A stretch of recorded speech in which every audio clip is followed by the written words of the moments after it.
Hey, what's up guys, Nothin But Boom, and today I am super excited to bring you guys an episode where we're going to be reviewing the most recent update in Boom Beach. It was called the Flame Wars. So, even though I'm really upset I cannot bring you guys Scorcher gameplay because I cannot hold them, unfortunately, in my landing crafts. They are actually take 21 spaces, and I only have 50 or 19 in my most upgraded ones, so that is really upsetting for me. But I'm gonna go ahead and definitely show you guys the stats. Just because I can't show you guys gameplay doesn't mean I can't keep you guys up to date on what's going on. So let's go ahead and review their stats.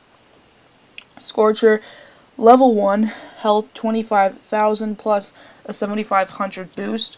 For me would be 30 something, 33 I think. Wait, 25 plus 5 plus 2, so 32.5.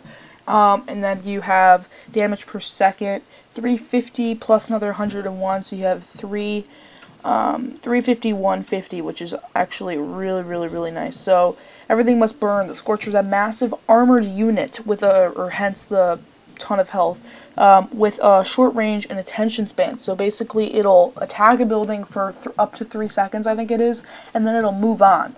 It'll let the flame damage, so basically it does that amount of damage, 350, 150, or just 350 if you want to say without my statue boost.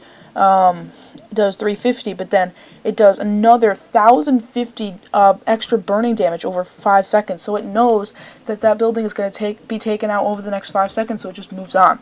Attention span. It takes a boatload of energy to deploy and leaves with a bang, harming everything nearby. So yeah, I've seen people do all Scorchers. I've seen Scorchers and Zookas. I've seen Scorcher Warrior, which actually doesn't work too good because the Scorchers are supposed to be the meat shield, but there's just not enough warriors to get the job done, and I just seen it be really messy.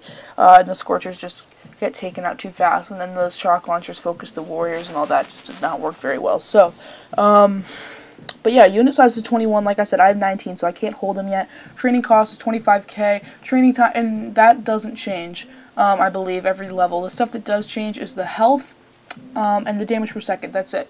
So training cost is still, actually, does training cost change? Maybe it does. Here, let me look. Okay.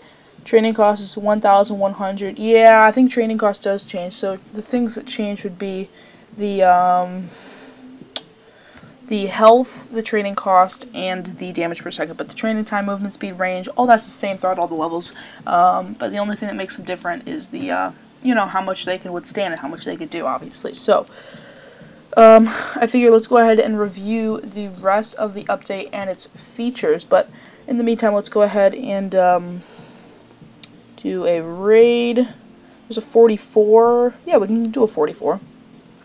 Meanwhile, I'll pull up the notes, or the update details, whatever you want to call them. Let's go ahead and do a barrage,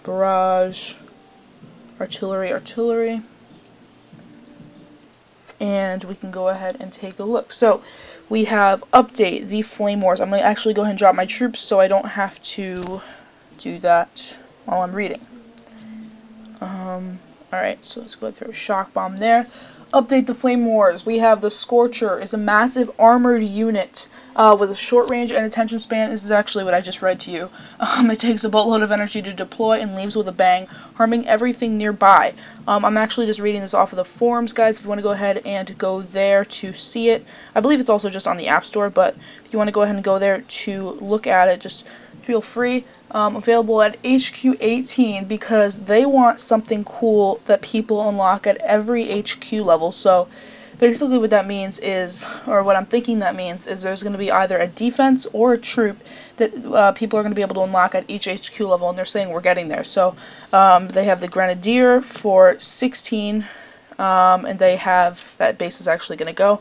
They have the Grenadier at 16, they have the rifle at 1, they have the heavies at 2, they have the Zookas at whatever they are, 5 I think, warriors 8, tanks 11, medics 15, Grenadiers 16, and now Scorchers 18. So now all they need is 17, 19, and 20.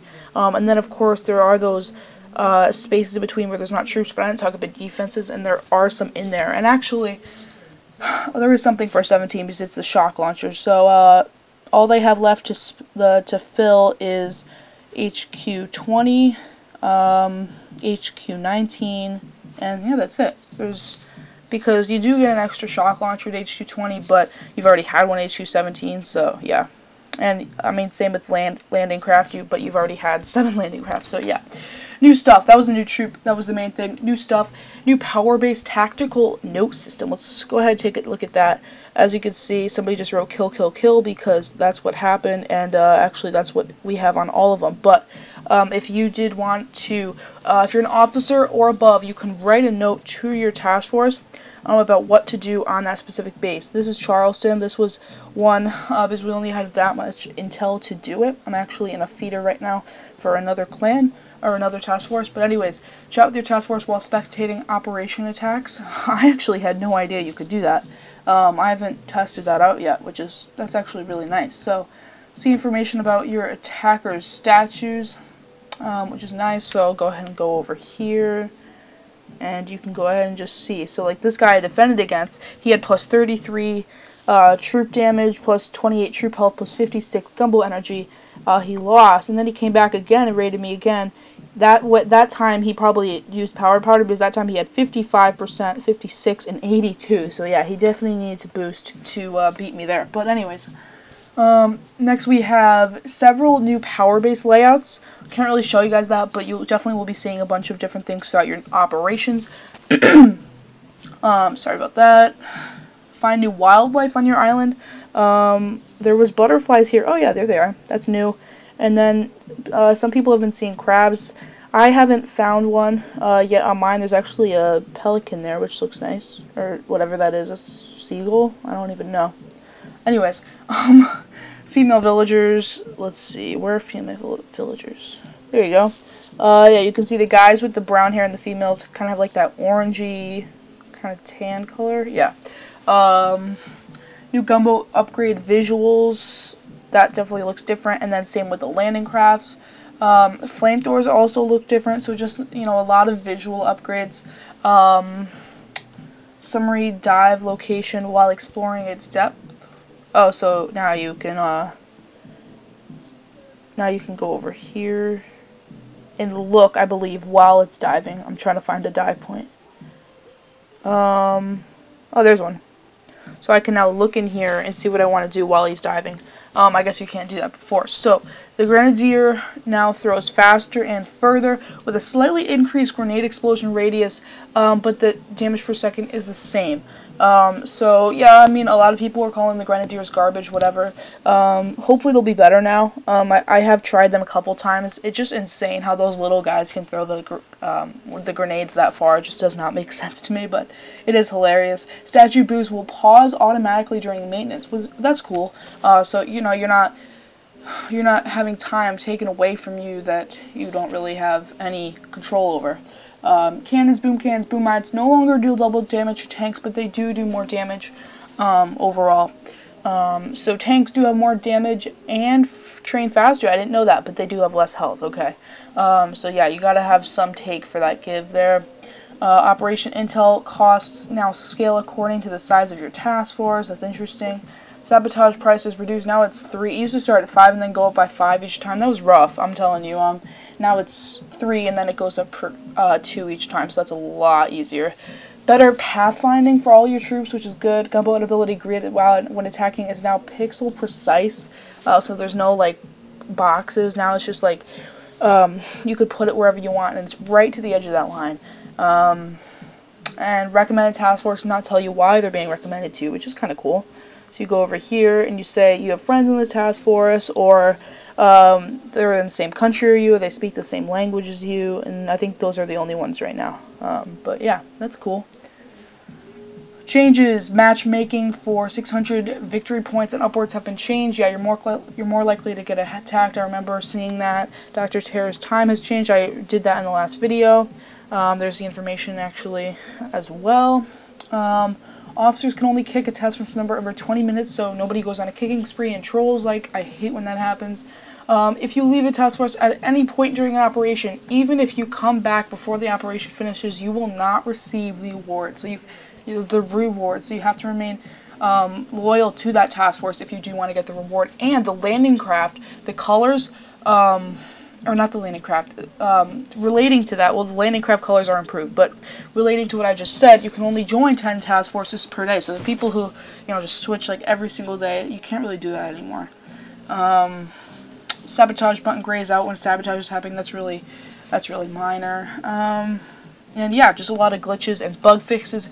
You guys can go ahead and take a look at that update link in the forums. I'll go ahead and throw a link to there in the description. But yeah, that is going to be the update for today. Let's go ahead and finish it off with another hookah raid.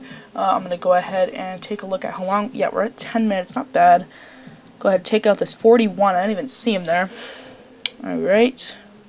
So we're going to go barrage. I'm going to try to go for record time here. Drop the troops on the beach. Boom, boom, boom. And come on, finish. There we go. Okay, 1 artillery there. Let's go ahead and throw a shock bomb there, taking out those snipers. If I put it a little bit more to the left, I would have gotten it. Okay, that is a death trap for my Zookas. Zookas, don't die on me now. Okay. Go ahead, throw a shock bomb over there. Zooka's got to focus on what's important and not the iron mine. Okay, good. Let's go ahead and throw another shock bomb there. And now let's go ahead and just keep letting them go through. I guess we have a ton of gunboat energy. I'm not using it. Go ahead, throw another shock bomb there. And just lay into that HQ. So yeah, that was kind of a blowout. I could have lost a lot less troops if I was paying attention more, but I don't really care. No worries. And we're going to go ahead and just end that raid there. So thank you guys so much for watching. I really do appreciate it, and I hope you guys enjoyed. I hope I covered most of the updates. Any questions you had, please feel free to ask them down in the description. But for all things Boom Beach, you guys know what to do. Keep professional, channel by Nothin But Boom. I'm Matt, and I'll talk to you guys in the next episode.